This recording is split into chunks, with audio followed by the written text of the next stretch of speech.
भगवान समस्त को नमस्कार। चलतु किसी क्वेश्चन प्रैक्टिस करवा मॉक टेस्ट मु 8 नंबर पर्यटन मॉक टेस्ट गलानी 9 नंबर मॉक टेस्ट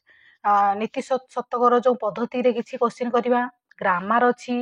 एटा लास्ट 2-3टा क्वेश्चन अच्छी माने एमती लास्ट देखो बहुत सारा बढ़िया बढ़िया क्वेश्चन पाइबे। ग्रामर अशुद्धि संशोधन सबकि अच्छी बहु माने जो स्त्री प्रत्यय सब प्रकार अच्छी केमिति कौन सब स्त्री प्रत्यय सूत्र अनुसार मु भलसे कहबी श्लोक अच्छी सबकि अच्छी आराम से देखु धैर्य सहित देखु भल लगे बोली मु भावुची। चलतु स्टार्ट करवा लिखाई ये लास्ट नंबर क्वेश्चन लास्ट 3टा नंबर क्वेश्चन ये लिखी आप लास्ट में देखो यही टाइप क्वेश्चन सब बहुत भल भल पाइबे। लिखाई प्रारब्धम उत्तम जना न परित्यज्यन्ति श्लोकाम। देखो ये तो प्रथम नीति शतक श्लोक आप जानीपार किंतु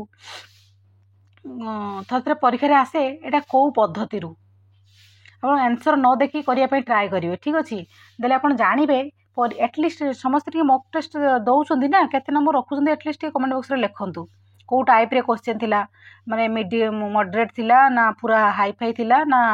नॉर्मल थिला टिके लिखंतु कि केते कोन क्वेश्चन मार्क अटेंड कर परछन से टिके लिखंतु माने टिके मोटिवेशन मिलिबो ना हां मो छुआ मान को एई टाइप रे दरकार मो एई टाइप रे आनिबी बोली। ठीक अच्छे एटा कौ पद्धति जाऊँगी मूर्खनिंदा 10टा पद्धति विषय में कही या पूर्व जो वीडियो देखिए मॉक टेस्ट रे मु मूर्खनिंदा पद्धति केते कौन श्लोक जाऊँगी पूरा डिटेल से कहीदे। ठीक अच्छे तो यहाँ कौन जाऊँगी बोली से पचारे मूर्खनिंदा ना अर्थ धैर्य पद्धति ना दुर्जन पद्धति ना परोपकार पद्धति। यहाँ अर्थ धैर्य पद्धति आपनकर आंसर सी हो। यहाँ जो अर्थ धैर्य पद्धतिर 73 नंबर श्लोक यहाँ श्लोक नंबर 73 नीति शतक आसी या माने कौन ना जो मैंने उत्तम व्यक्ति मान तो जानते फिर भी टी कहीदे उत्तम व्यक्ति जो कार्य आरंभ करती मझे बहुत सारा बाधा विघ्न आसिले से कौन करती ना कार्य को पूरा जेपर्यंत न होची से अधारू छाड़ती ना पूरा करने पर्यंत ही लगे कि रुहती। तो आंसर आप कौन हो ना सी हो आंसर। नेक्स्ट जी आग को एटा बढ़िया श्लोकटे सब आप जो जो मैंने बीएड करते प्रेयर ये गाँती ना यही श्लोक कहते गोटे गोटे नीतिवाणी नीति श्लोक गुड़ा कह बोली जेसम न विद्या न तप न दानम यहाँ श्लोकटा अच्छी कि नहीं ये श्लोकटा मनुष्य रूपण मृगाश्चरती समस्त जानते से पचार कौन आसी दुर्जन पद्धति ना मूर्खनिंदा पद्धति ना परोपकार पद्धति ना विद्युत पद्धति। एटा आप आंसर कौन हो ना परोपकार पद्धति। गोटे गोटे जगार देखिए ये पचार दे मृगाश्चरती ये मृगार अर्थ कौन मृग मैंने पशु बुझिपारे दीप माने हाथी सब गोटे गोटे माने आप यार मीनिंग भी जानी कहया पड़ोनी मतलब भावुची। तेणु यहाँ कौ पद्धति आसी ना यहाँ आसी आपंकर परोपकार पद्धति ऑप्शन बी इज करेक्ट। ठीक अच्छे ये परोपकार पद्धति गोटे श्लोक अच्छे देखिए गोटे माने बढ़िया श्लोकते ये परहितम लिखि रखु टे जो मैंने पढ़ा सहित तो सांगे सांगे सांगे नोट बनइले माने बहुत मन तो रहिबो आ नोट भी हो परहितम स्वार्थाय निघ्नन्ति एटा सेमती से परोपकार पद्धति आसी श्लोक नंबर 65 नंबर श्लोक मन रखु टे ये परहितम स्वार्थ माने निजे निजे भल रजर सब किसी करने पर अन्यर नष्ट बचाती से भाया अधम व्यक्ति से भाया लोक मनुष्य को कौन कहुए मनुष्य सीना राक्षस कहुए या माने है से। तो ठीक अच्छे आगे को जीवा देखो यही श्लोकटा विधि रहो बलवान नीति में मती यही श्लोकटा समस्त कन्फ्यूज यहाँ कौटू आसी नीति शतकर ना कादम्बरी। तो ये तो प्रथम मन रखु यही क्वेश्चन एमती डायरेक्ट दे थोड़ा कौन आसो मन रखु ये श्लोकटा बहुत इंपोर्टाट श्लोकटा से मुझे नहीं आसी। तो यहाँ नीति शतक आसी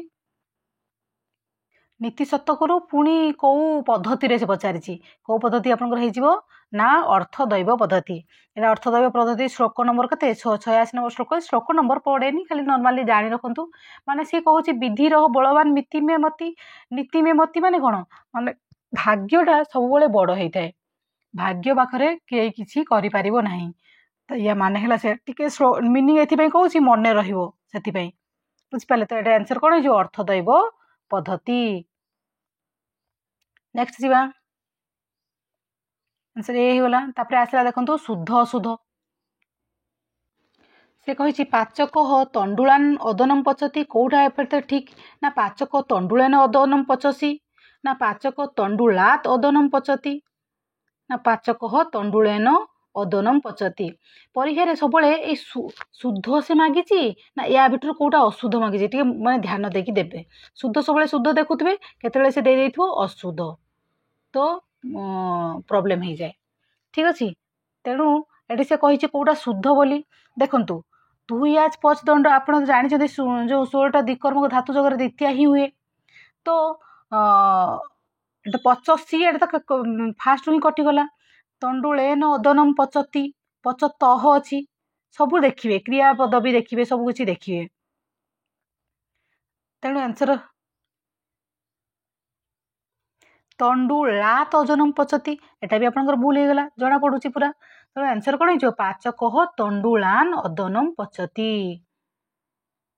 ठीक अच्छे। आंसर कौन हो आपंकर ए देखो यहाँ टी भल से देखु कौन ना ना आपणकर पाचक तंडुलान अदनम पचती एटा कौन जो अदनमटा कौन हो गला आपणकर अदनमटा हो गला आपणकर ईप्सित कर्म से परीक्षा पचार दे या भितर ईप्सित कर्मटा कौटा तो अदनम हो गला ईप्सित कर्म तंडुलान हो गला अकथित कर्म तंडुलान यहाँ अकथित कर्म हो गला आउ से पचार दिए थोड़े कहार एठी अविवक्षा है कौन अविवक्षा है सबू देखिए सबू पंचमी विभक्तिर ही अविवक्षा है किंतु एठी करणर अविवक्षा है कहार है ना करणर बुझिले आउ सबुरे जमती गाम दग्धिपय अपादन अविवक्षा होती बलि बलिम याचते वसुधाम बलि याचते वसुधाम ये परीक्षा आसला माने यार अकथित कर्मटा कौटा बलिमटा है अकथित कर्म वसुधाम है ईप्सित कर्म आटा कहार अविवक्षा है अपादन अविवक्षा है तेणु दी तीन खाली अलग अच्छी से दी तीन अलग को आप मन रखु ये कौन यहाँ कहार अविवक्षा है करणर अविवक्षा है आ गए देखिए प्रोच माणवकम माणवकम पंथानम पंथानम पृछति गोटे अच्छी जोटा अलग अच्छी से मुझे कारण आ सब तो अपादन अविवक्षा है ना किंतु एटार सेमती कौन है ना करणर अविवक्षा है कहार है करणर तो गोटे कौन है तंडुलान अदनम पचती एटा भी करणर अविवक्षा है माणवकम पंथानम पृछति एटा भी करणर अविवक्षा है आ गोटे अच्छी ए दीटा अलग है दीटा अलग गुड़ाक ही लिखि रखु आ गोटे है माणवकम धर्मम ब्रुते ब्रु सास अच्छी ना नहीं तो माणवकम माणवकम धर्मम मान जोटा पढ़ुं पूरा डिटेल्स पढ़ु जमी परीक्षा डिफिकल्ट आसिले भी आप करें माणवकम धर्मम ब्रुते एटे धर्मटा हो गला कौन धर्मटा हो गला आपंकर ईप्सित कर्म आ माणवकमटा हो गला अकथित कर्म एटा कहार अविवक्षा है कहार अविवक्षा है ना संप्रदान अविवक्षा है अविवक्षा कहार है ना संप्रदान मन रखिए आ गोटे अच्छी शिष्यम धर्मम शास्ते सास ब्रू सास अकर्म द्विकर्मक धातु सास सास सेमती कौन हम ना शिष्य धर्मम शास्ति शिष्यम धर्मम शास्ति एटा सेमती कहार अविवक्षा है ना संप्रदान से दीटा गला करण ये दीटा गला संप्रदान युवा खाली जस्ट मन रखु आउ चार्टा गला आउ सबुत अच्छी अपादान लास्ट जो नी ह्रु क्रू बह कौन ना री नी कौन नी ह्रु क्रू ओह यही चार्टारे कहार अविवक्षा है ना अधिकरणर अधिकरण पचार देता कहार अविवक्षा है आप लिखे जो अधिकरणर ଯେମିତି नीर एग्जांपल गोटे कही दउची खाली जानिछन तो फिर कहि ग्रामम अजाम नयति एथिरे अजामटा हला इप्सित कर्म ग्राममटा हला आपनकर कोन हिजिवो अकथित कर्म एटा कहार अभिव्यक्ति अधिकरणर तो ह्रुर कोन ग्रामम अजाम नयति माने अजामटा हला आपनकर इप्सित कर्म ग्राममटा हला अकथित कर्म एटा भी अधिकरण अभिव्यक्ति हला क्रुस हला ग्रामम अजाम कर्षति तो अजामटा हेगला आपनकर पचारिबो इप्सित कर्म कोडा अकथित कर्म कोडा अभिव्यक्ति कहार हिजि बोली तो अजाम इप्सित हेगला ग्रामम अकथित हेगला अधिकरणटा हेगला अभिव्यक्ति आउ बोह कोन ग्रामम अजाम बहति एटा भी सेमिति कहार अभिव्यक्ति हला अधिकरणर तो दीटा एथिरे गला दीटा हला 16टा अकर्मक धातु रे दीटा हला केवल करण आ दीटा हला संप्रदान आ जो लास्ट रे नी ह्रु कृ बह एटा ए चारटा हला अधिकरण आ सबुथिरे अपादान बुझि पाले ठीक मने रखिथिबे तो आगो को जीवा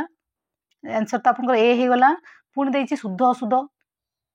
परीक्षा शुद्ध अशुद्ध आसुची तेणु मु नहीं आसी एठी पचारिछि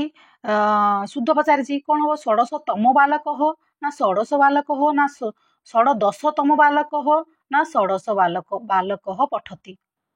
देखंतु मु या पूर्व बडे जो शुद्ध अशुद्ध करला सबरे कहितली तो एथि आउ थरे भी कहि दोछि माने 5 पाखरु 49 पर्यंत एगुडा सबु नित्य बहुवचन कोन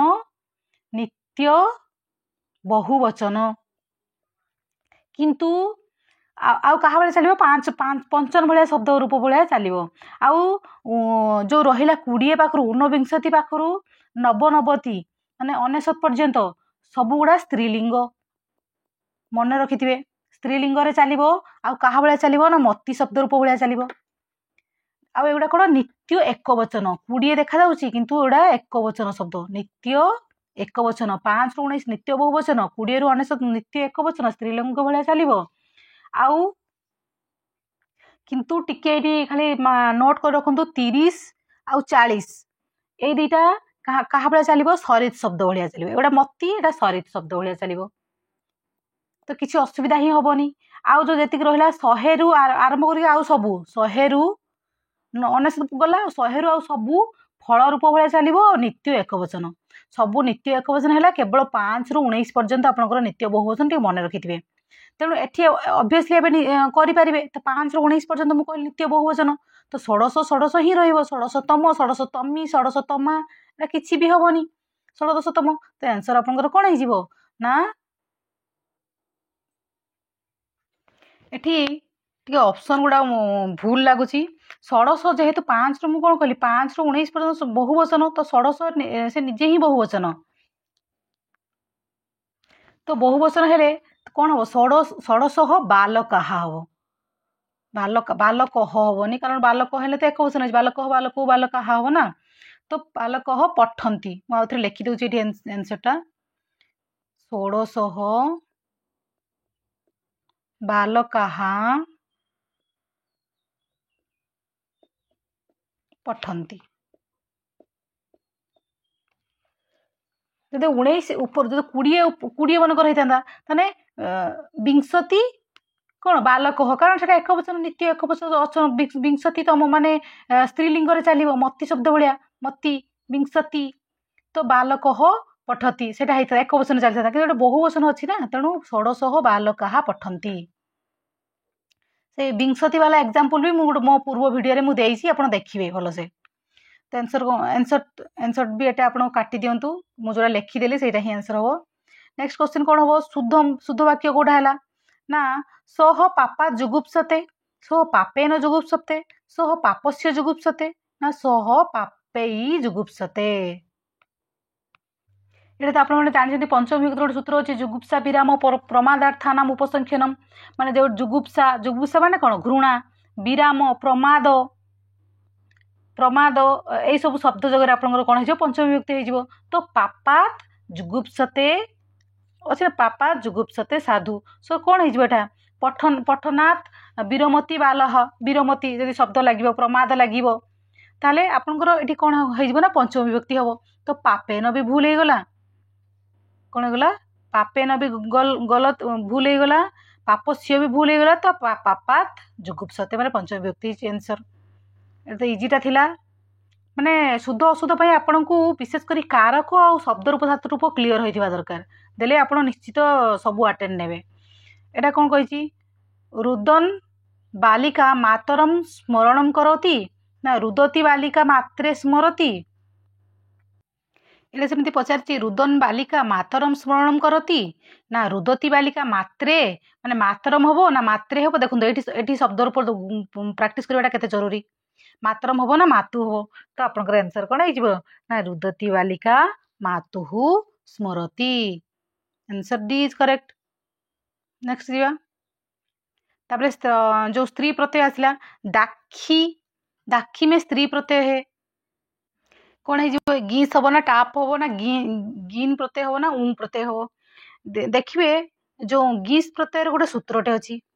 सब मन रखिए पूरा भल से पढ़ा कौन अच्छी आमर टाइम अच्छी इत मनुष्य जात गोटे सूत्र अच्छी गीस प्रत्यय इत मनुष्य जाते सूत्रटे अच्छी कौन कही जदि ई कारांत शब्द मनुष्यवाची शब्द होता स्त्रीलिंग कौन हो ई कारांत शब्द हो मनुष्यवाची शब्द होता स्त्रीलिंग कौन हम गीस प्रत्यय ही हम जमती दाखी हर्षकार है आ स्त्रीलिंग है कुंती तेना केते इजी होला देखंतु ई कारांत होइतिबो स्त्रीलिंग शब्द होइतिबो मनुष्यवाची शब्द होइतिबो ताले गीस विधान करा जाए ताले एटी आंसर कोन गेले answer A is correct. Next जीवा सर्वणी इति पदे प्रत्यय भवति गोटे सूत्रटे अच्छी ये भी से गीस प्रत्यय गीस प्रत्यय गोटे सूत्र अच्छी इंद्र वरुण भव सर्व रुद्र मूढ़ हिमारण्य जब जबान मातुल आचार्यणाम अनुक एगुड़ा सब गोटे मन रखिथे कौन आगम हुए भी पचारे एगुड़ा सब कौन आगम हुए आनुक नुक आगम कि अनुक आगम से पचारदेव तो यहाँ जो इंद्र वरुण भव सर्व एगुड़ा सब कौन आगम हुए आनुक आगम हुए सर्वरु सर्वणी तो यहाँ आंसर कौन हो गीस ग्रीस हो इंद्र वरुण भव सर्व सब कहली एटा सब जब लगे तार आपंकर कौन हो आंसर ना गीस प्रत्यय आ कौ आगम जब पचारे आनुक आगम हुए। नेक्स्ट जीवा इंद्राणी एबे कहली इंद्राणी इंद्र वरुण सर्व एटा सब आपंकर कौन हो देखो कौन आगम पचारची ना आनुक आगम आंसर कौन हो आंसर डी इज करेक्ट पचार देव नुक आगम ना कौन तापर पचारची नारी गोटे सूत्रटे अच्छी निजे बर्तमान कहतु गिव हम ना गिन है ना गीस ना ऊ हम सूत्रटे गोटे अच्छी ना नृ नृ नर यर वृद्धिश्च सूत्रटे अच्छी यही सूत्र अनुसार जदि नृ एवं नर शब्दर परे स्त्रीलिंग कौन हुए ना गिन हुए कौन नृ आउ नर शब्द ये दुटा शब्दर परे कौन हम ना स्त्रीलिंग गिन प्रत्यय हुए आउ यार कौन हम आदि वृद्धि हुए कौन हम नूरु नारी नरर भी नारी हो तो आंसर कौन हो आपंकर ना गिन प्रत्यय आंसर सी इज करेक्ट नृ नरयर वृद्धिश्च। नेक्स्ट जीवा अनार्य परदार व्यवहार यह सुक्ति किस ग्रंथ से उद्धृत है आंसर कौन हो ना आंसर सी इज करेक्ट ए सुक्ति गुड़ा को भी मन रखि थे कौटार कौन जोड़ा बेसी इंपोर्टेंट सुक्ति से गुड़ा ही मन रखिए सब मन रखिए किसी दरकार ही नहीं। नेक्स्ट क्वेश्चन कौन कही शकुंतला की लता बाहिन लता बहिन मीन्स बहन जो भौणी वनजत्स्ना का विवाह किसके साथ हुआ कहा सांगरे हेइथिला बोली पचारछि से कहा सहित ना पिपिली वृक्ष ना आम्र वृक्ष ना बरगद पिपिली माने अस्त बरगद माने बरगछ ना वन देवता के साथ तो आपनकर वनजत्स्ना कहा सहित विवाह हेइथिला ना आम्र वृक्ष के साथ आंसर कौन हो आंसर बी इज करेक्ट निजे थे आंसर करंतु आंसर न कहया पूर्व वीडियो को पॉज करके थे करंतु तापर देखंतु केते कौन रखुचंती लेखा जे शकुंतला गर्भ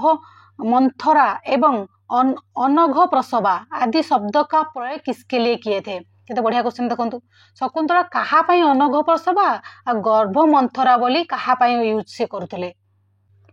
कहा पई ना प्रियंवदा ना अनुसया ना वनजत्स्ना ना मृग तो गर्भमंथरा अनर्घ प्रसवा किए ना मृग मृग पाई से यूज करथले आंसर डी इज करेक्ट। फिर कौन कही राजा यशोवर्मा के आश्रित कवि माने जाते हैं। गोटे जगह सब कवि किए कहू कहार आश्रयदाता मन रखु बुझिपारे। तो यशोवर्मा कहार थिले आश्रयदाता कहा भार भी तो छाड़ दिंतु आम सिलेबस ने छाड़ दिंतु भाष ना भवभूति ना भरत मुंठे भी छाड़ दिंतु। तो भवभूति और भाष भितर किए थे यशोवर्मा आश्रयदाता ना आंसर हो कौन ना answer B is correct. Next महाकवि भवभूति आप भावुवे एटा आप केमिति करिवे बोली आगे कौ आंसर मनकर जो 12 नंबर आंसर है बी एटा सी एटा आप कॉपी रे लिखंतु लिखि सारा पर लास्ट काउंट करेंगे केते कोन मार्क रखुचंती। महाकवि भवभूति की प्रथम नाट्यकृति मानी जाती है। प्रथम को कौनटा प्रथम ना एमती आसे कौन ना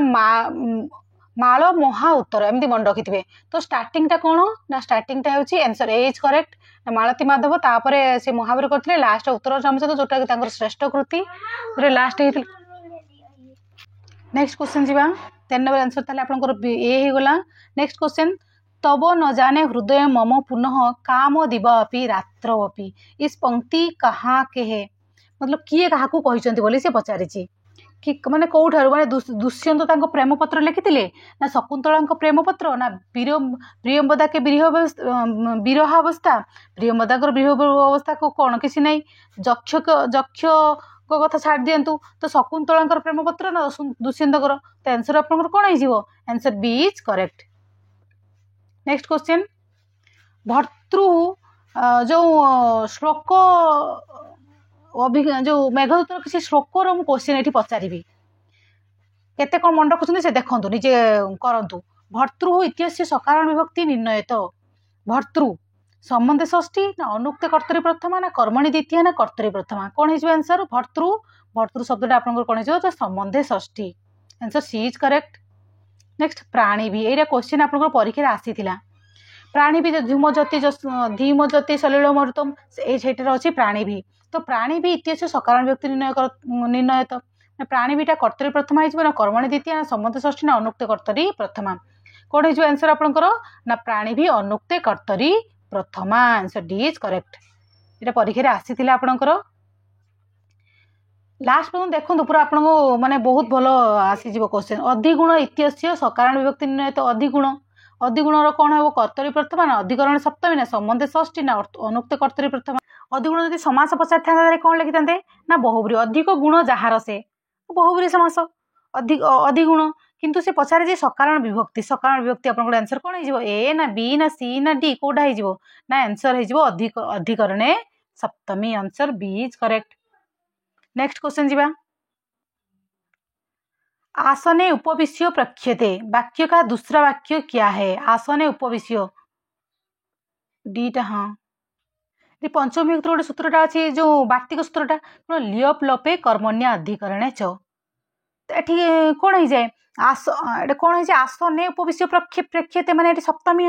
अधिकरण प्रयोग होती ना आसने किंतु पंचमी करवा आ गोटे यार आ गोटे वाक्य कौन पचार ना आसनाथ प्रेक्षते आसनाथ प्रेक्षते answer A C is correct. देखो केते एटा देदेव तो आपन को एटा लिखा पचारे माने यार दूसरा वाक्य कौन कौटा पचारदेव तो आसने उपविश्य प्रख्यते आ गोटे सेमती थाए ना एटा अधिकरण है गोटे कर्म थाए ना प्रासादात प्रेक्षते तार कौन हो प्रासादम आरोह्य प्रेक्षते दीटा वाक्य मन रखु आसनाथ जदि देदेव तार आ गोटे वाक्य कौन पचारे तार आपन कौन लिखिए आसने उपविश्य प्रेक्षते आउ एटार कौन हो ना प्रासादात प्रेक्षते कौन हो प्रासादात प्रेक्षते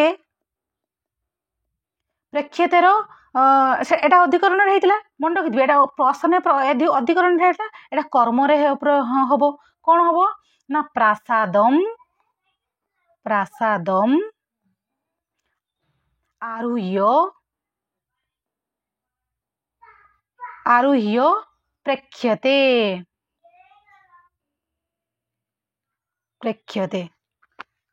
प्रासादम आरोह्य प्रेक्षते मन रहा दीटा मन रखु कौटा भी कौटा एग्जाम माने कौटा ना कौटा एग्जाम्पल आसीज आंसर आपंकर सी होगा करेक्ट आंसर लास्ट लिखाई कौन अग्निमात अग्निमान धूमात इसमें पंचमी विभक्ति विधायक सूत्रम क्या है?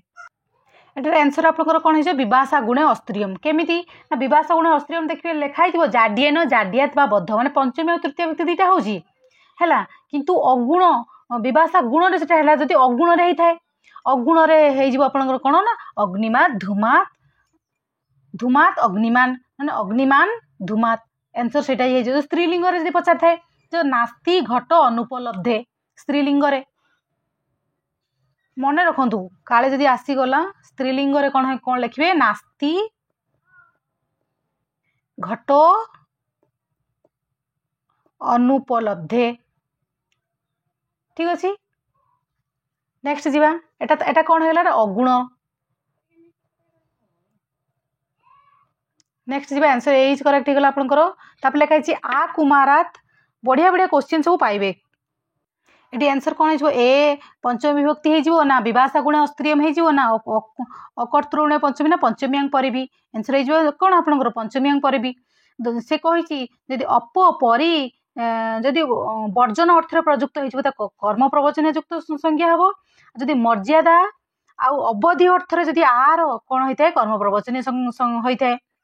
बुझिपारे जमती आ मर्यादा अर्थ कौन हो आ मुक्त संसार से पचार आ मुक्त संसार आटा एटी मर्यादा अर्थ प्रयुक्त होती अवधि अर्थ प्रयुक्त होती तो कौन हो ना मर्यादा अर्थ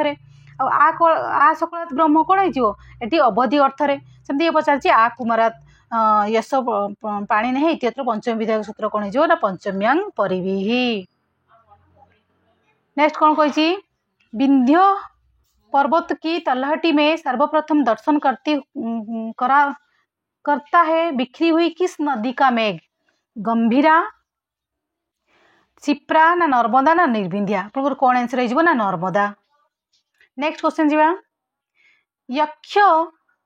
भवन के दरवाजे के दोनों ओर कौन सी दो नदियां अंकित है केते बढ़िया क्वेश्चन देखंतु